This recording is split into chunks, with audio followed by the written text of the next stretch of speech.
I finally decided to go for this Yeah. Christmas party, and it was at Ifekiton's house. Shout out to Ifekito.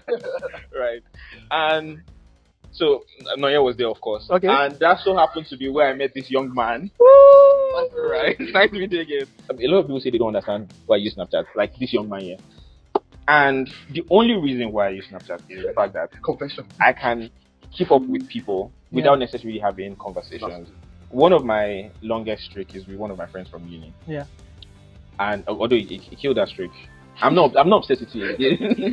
Or maybe he is. Maybe I am. I mean, coming into a new country, how was the experience for you? I mean, as a teenager, yeah. Very good question. Thank you for adding that to that. I appreciate that. So far, I would say, yeah, it's been good, really. I think the main thing is just knowing people that share the same value as you, finding community there, knowing people that, are interested in similar things that you're interested in, and building, finding a way to connect with them. But like Love said, you have to take practice steps to do it, for that to actually work out. Okay. But wait. I don't know actually the last question. You need to answer this question. Okay. No, I have a question. Okay, for TL, of course. No. TL has a lot of questions to answer.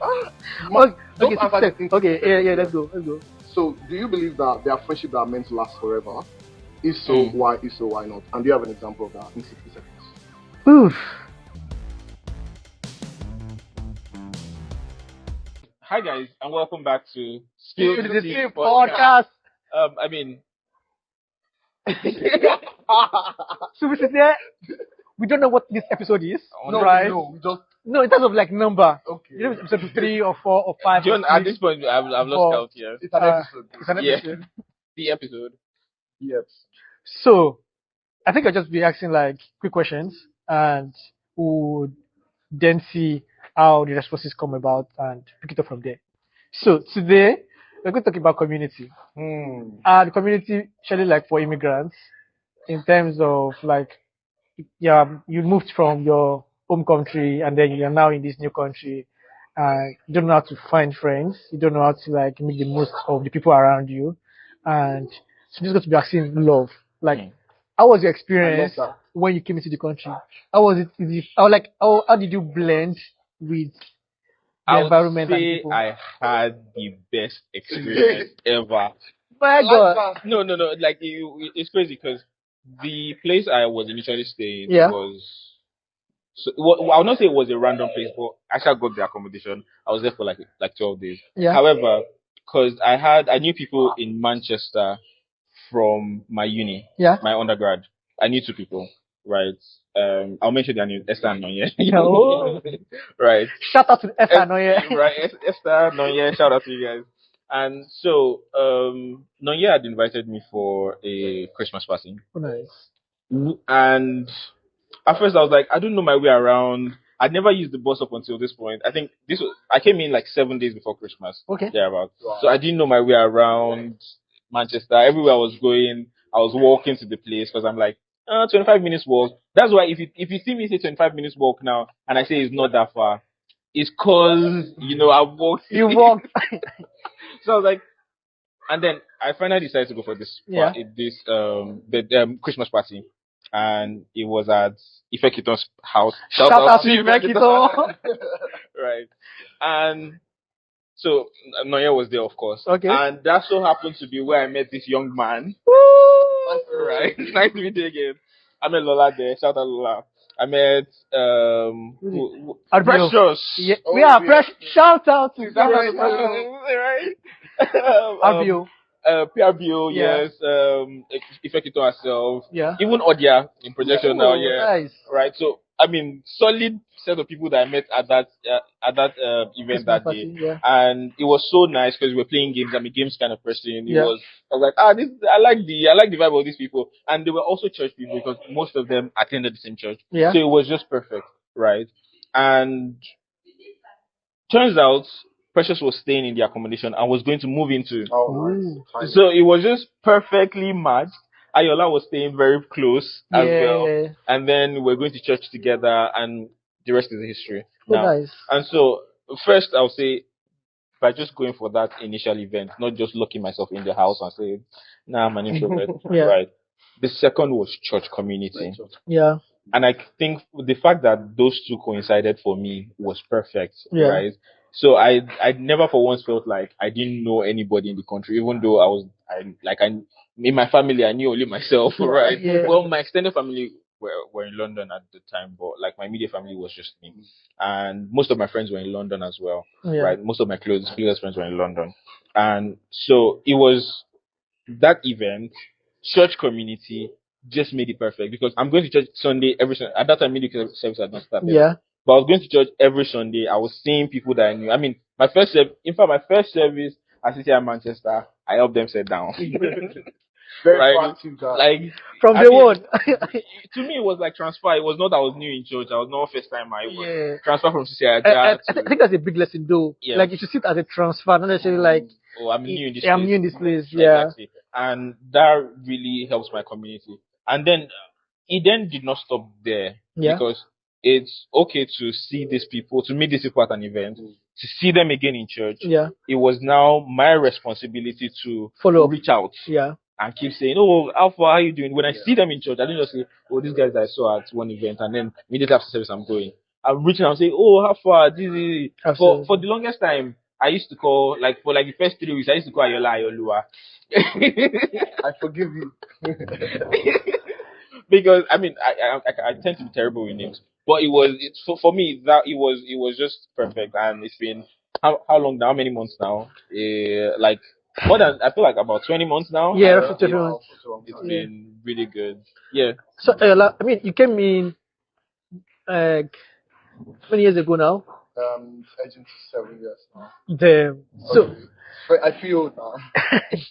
I mean, coming into a new country. Yeah. How was the experience for you? I mean, as a teenager. Yeah. Very good question. Thank you for adding that to the country. I appreciate that. Anyways, yeah. So I mean, I came into the country as a very young person. Let's end it down. As a very young person, right? And you know, it was basically straight from Nigeria into uni because I actually came late. So obviously, uni started in September. I came, I think it'd be about 2 weeks or a week after resumption. So it was basically very, very quick transition. Yeah. Came in, traveled from London to Portsmouth, where I was studying then. I had a lot of help from obviously my family that resides here and things like that. And yeah, it was a very quick transition. But I think what really helped, again, very similar to what Love was already talking about, was immediately finding a community. Yeah. And how did I do that? Or how did that came about? So I was in class with a group of friends. Everyone was basically international because it was a foundational year. Okay. So we then in classes we were asked to do like some assessments and assignments and things like that. Yeah. And me, I'm very quick to obviously ask people around. Oh, what are you doing? Have you thought about this? Or what are you thinking about? Because I also want to know what other people are thinking. I want to be able to do that too. From there, we kind of formed a group of 4 friends. Yeah. 2 Nigerians, 1 Chinese, yeah. and 1 Zimbabwe or Mozambique, one of the 2. And we became best friends for the next 4 years. Oh, nice. And that was very interesting, how we all became friends that way. So for me, that transition really helped. Obviously, COVID then came. Yeah. Which was such a very interesting time where we were all locked up and things. But because we already had the working for a group friends, that really helped a lot. And also, I think I noticed when I then fully transitioned into uni, it wasn't as I expected. I thought when you're in uni, immediately you're just going to jelly with everybody. Yeah. But I immediately learned I was not like that. The first day I entered into the classroom of almost over 200 and 250 students all in one lecture, and I was like, who do I know here? Who am I going to talk to here? But thankfully, again, 2 of the 3 friends that I had were all studying the same course as I was. Yeah. So immediately I just wanted, yes, there you go. I just kind of sat down with them and then obviously became friends. Over the time, obviously, I then built different community of friends through church, through fellowship. I'm very interested in things like, different hobbies that I then build different communities with as well. So far, I would say, it's been good, really. I think the main thing is just knowing people that share the same value as you, finding community there, knowing people that are interested in similar things that you're interested in, and building, finding a way to connect with them. But like again, like Love said, you have to take practice steps to do it, for that to actually work out. Yeah, I think one more question for you guys is to say, obviously you had the community back home, right? How do you like number one? Do you keep up with those friends? And if you do, like, how are you able to like keep up with them, right? How are you manage that relationship? I mean, anyone can go first. I am happy to start. So, I think in Nigeria, again, I have a very close circle of friends. So I'm someone that a lot of people know me, and I know a lot of people, but my group of friends are very, very minute, very, very small. So I have this very small group of friends. There are two of them twins, Ayobami and Ayokunle. Shout out to you guys. Shout out to them. So there were twins and myself, so we're more of like these three musketeers. So you basically find us everywhere, every time, every day, almost even to 12 p.m. because we live quite close to each other. Oh, nice. So obviously when I moved to the UK, again, the dynamics of friendship would change because of the distance. We still talk, we call, we do video calls, we do phone calls and things like that. Yeah. Now, almost 7 years down the line, obviously it has changed quite drastically, which is we don't necessarily talk as often as we did before. But I think what still remains unique is that every time we talk, it's as if we've been talking for like almost every day. Yeah. Because we get to catch up, we have fun, the usual way we do. And then we know that, okay, after this call, it's not maybe until another 3 months or another 2 months before we talk again. But we've now all understood, we all understand that that's the nature of our friendship right now. Yeah. But if I need anything or they need anything, we know that, okay, you can quickly just one call away. Yeah. Love about you. I'll say it's been hard. Yeah. Right. Keeping up with, because we're not in the same immediate vicinity. And I'll put my circle in two ways, because I think I usually have like people dependent on like the area or location that I'm in at the time. Yeah. Right. So some of my closest, I will not even call them friends at this point, because I'll call them brothers. Yeah. No, actually, I'll call them. No, I'll call them brothers because we did uni together. Yeah. 5 years through mechanical engineering. We suffered together. Shout out to Meg Boys. Shout out to you guys. Right. And so like we had like this really close bond. Yeah. We like to the point that we named our group. Shout out F04 guys. Nice. Right. And we had a time where like the bond was really, really strong. Yeah. For I think the year after uni, after we graduated, we're always having calls every weekend consistently for a whole year. That's like 52 calls back to back. We know everything that's happening with everybody. We know what's going on and whatnot. Yeah. However, like some of us were still in Nigeria. Some people went to uni in the US, uni in the UK. And slowly, because of times and seasons, of course, we understand that everybody is everybody is dealing with life in that sense, right? So the communication might not be as great. However, I know that we still have group chats. We still send random reels to our group chat, and people will still laugh about stuff and whatnot. Yeah. And whatnot. However, like I've tried to keep contact individually. Right, and then there are times when we still have group calls. But like Ayola said, like it's not. We know that we might not talk again for the next 2-3 months. Yeah. Right, but when I need something, I can reach out to you. But not to think of it as like a I need something kind of relationship in that sense, right? There are times that I'll still randomly call and say, Alpha, how you doing? Like my guy that is in US, even with the time zone, I know when to call. I know he's coming back from tennis practice and he's on his way back home. So this time I can catch him and we can have a conversation on his drive back home, that kind of thing. Yeah. Right. But and then for that's my core circle. For people back in, say, like Aja Church or even Sisi Lagos Island that we used to build stuff together. Shout out to Sisi Lagos Island, Sisi Aja people. Right. But by the way, I feel like there's a lot of shout outs, which basically is like the community thing. Literally, it actually is good. Right. So, from time to time, I still try to reach out and say hi, hello. It's one of the reasons why I still have Snapchat. Because a lot of people say they don't understand why I use Snapchat. Like this young man here. And the only reason why I use Snapchat is the fact that Confession. I can keep up with people without necessarily having conversations. One of my longest streak is with one of my friends from uni. Yeah. And although he killed that streak, I'm not obsessed with it.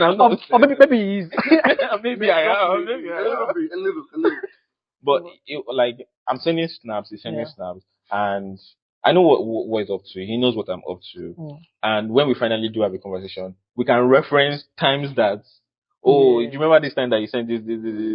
And we never really had a proper conversation about it. Yeah. I did not know that, like in quote, I was not there when he was doing stuff like that, but we were able to keep up with each other because of. So that's one too. Okay. But wait. I don't know actually the last question in 60 seconds. You need to answer this question in 60 seconds. Okay. No, I have a question. Okay, for TL, of course. No. TL has a lot of questions to answer. Okay, let's go. So, do you believe that there are friendships that are meant to last forever? If so, why? If so, why not? And do you have an example of that in 60 seconds? Oof. Yeah, put him on the spot. That's the plan. Spill this tea. So I believe that there are friendships that last for a while, for a season, and there are friendships that last forever, right? But at the core is the intentionality, right? Because that what at the end of the day defines, is it going to be for a season or is it going to be forever? I mean, I missed all the other reasons, but for the first part is like intentionality, like, and it's on both parties. And I think there are still friends that I still chase, right? Because of how good the experience was when we were still friends. But I think on the other side is like, oh yeah, they moved on. And I understand like life happens. And so life happens to everybody. And if they found new friendship, I'm grateful for that. Well, it's still painful, not gonna lie. Why you say like that? It's still painful. That was such. But yeah, the friendships that I wish that maybe also like putting more effort, maybe could have like endured to now. And but at the end of the day, guys, what is more important is that you pick up the lessons and you run with it for the next set of friendships that you have. And it's not a case of like dump, but like the ones currently have been intentional about them, and the ones that also come into your circle and you also get into their circle, be intentional about how you treat them, how you love them, how you engage the friendship in that sense. And the last question for the two of you, one for the last two of you. So it's like, what's the friend that you don't talk to anymore that you wish you still speak to? Yeah. Like when you say don't talk to anyone, like not again. Not like nothing happened maybe because of the communication just went like slow and everything, and then but you still wish to talk to them. Oh yeah. Right. So who are those people? I can start with so I have a friend in mind. We were really close. We went to the same secondary school. Yeah. He's a very brilliant guy. He's actually in his final year of studying medicine. Actually, no, he's just completed his study in Nigeria, medicine. Absolutely amazing. Alex, this is for you. Really absolutely brilliant guy. We were really close friends in secondary school because we both kind of go out for competition together. We're both like jellies like this. Nice. But again, with everything that has been said, proximity, change of environment, change of friendship, I think we've just gone adrift. Yeah. Maybe once in a while we still say happy birthday message, but I think last time was probably 2 years ago. But yeah, I mean, I think it's a sort of friend because I know one, not just because he's intelligent, but also because he's someone that you know that if you're with him, you'll be challenged. Yeah. Nice. How about you, love? I've been thinking long and hard, and there's no one friend that you miss. I wish If I swear now, he does not talk to you again. That's the indication. That's literally the meaning. No, but really, like, interesting. Interesting. Like, no. Wow. I'm actually shocked because I thought I would have an answer to this question. Oh wow! But anyway, guys, that means it doesn't miss anybody. I think the one friend that I wish we still speak is Matthias. We used to be very close back in primary school. Oh wow! That's good. That's but I left the school and we just lost communication. Right. I don't know when you see this. I don't know his number. I don't know his last location. All I know is like whenever time you see this, just know that I'm still like rooting for you and I pray that God blesses you wherever you are. Yeah. Amen. I mean, now I think about it. I mean, I was not sure if I should say it or not. Yeah. Because the person is never going to see this. Yeah. No, I mean, like the person is never like it's practically impossible for them to say.